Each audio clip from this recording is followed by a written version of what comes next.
katsiayo Becca. Tatskolawa and Muma Kolatiuma Imunikisha Kola Shipping Tower to token Timki Wash Tokayam, Nihiawe Kanik Paitsa. Good afternoon, my friends and my relatives. My name is Kola Shipping Tower. My Indian name is Tohaya, and I come all the way from Pendleton, Oregon, from the Umatilla Indian Reservation. I am a personal safety consultant. I do a lot of advocating for our missing and murdered Indigenous women and relatives, so personal safety and self-defense is actually something I'm very passionate about.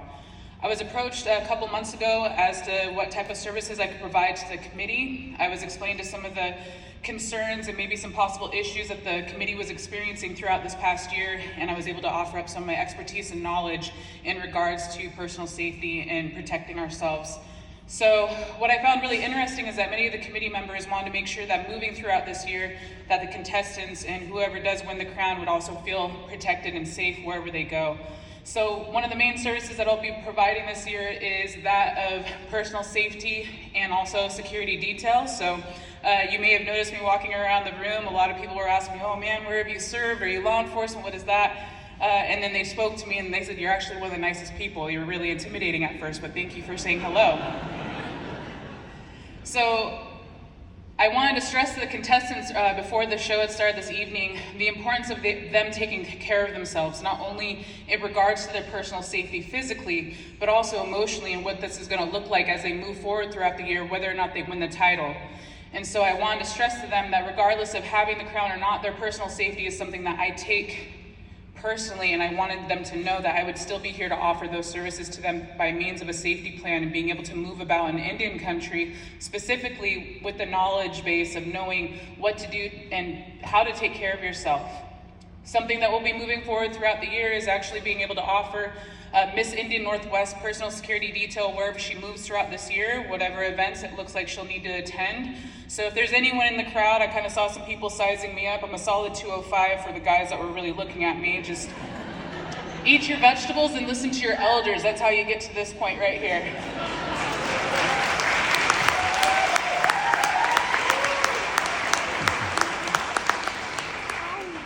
But I myself am a two-time professional athlete. I'm a professional in mixed martial arts and also a professional women's football tackle player for the Oregon Ravens. I was a lineman for the guys that are still trying to size me up.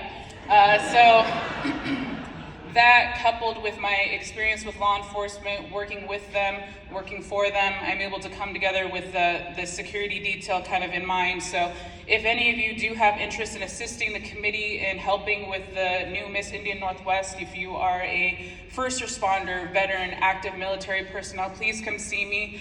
What's going to be really important is that these young ladies understand that we as Indian country want to protect them. Yes, they are gorgeous, beautiful women. They carry themselves in such a good way that we need to be there to protect them.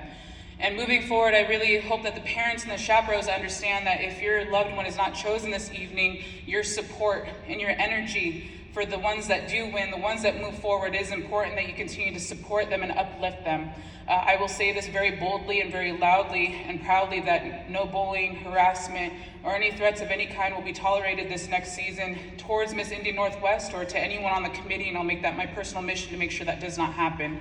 As an advocate for MMIW, I take the safety and security of Indigenous women across Indian country very personally, so it is my hope and my vision that other people see that as well. And so if you are interested, please feel free to reach out to me, and also tag me on Instagram at Kola Shipping Tower. So we make it fun. I mean, personal safety does have to be fun, self-defense does have to be fun, and I really hope that the ladies feel encouraged and understanding that they can advocate for themselves in that way, and that the role that they are going to be carrying and moving forward with today is going to be so important for other young women to be able to see them, and girls to see that they are confident and secure in their autonomy and in their body, and allowing themselves to have the permission to tell people no if they feel uncomfortable, and having the permission to say yes when they feel safe and moving forward. So that is what I'm able to offer in the space today. Please do not feel intimidated by my presence. Definitely come approach me and talk to me, but this is what we need more of, is our advocates coming into these spaces. We need to prevent cases of missing people from happening before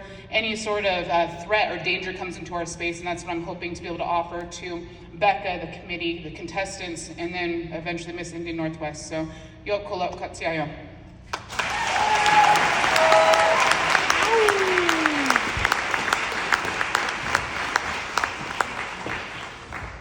Yeah, I actually went to one of Cola's football games, the Oregon Ravens women's football game. You don't want to mess with her.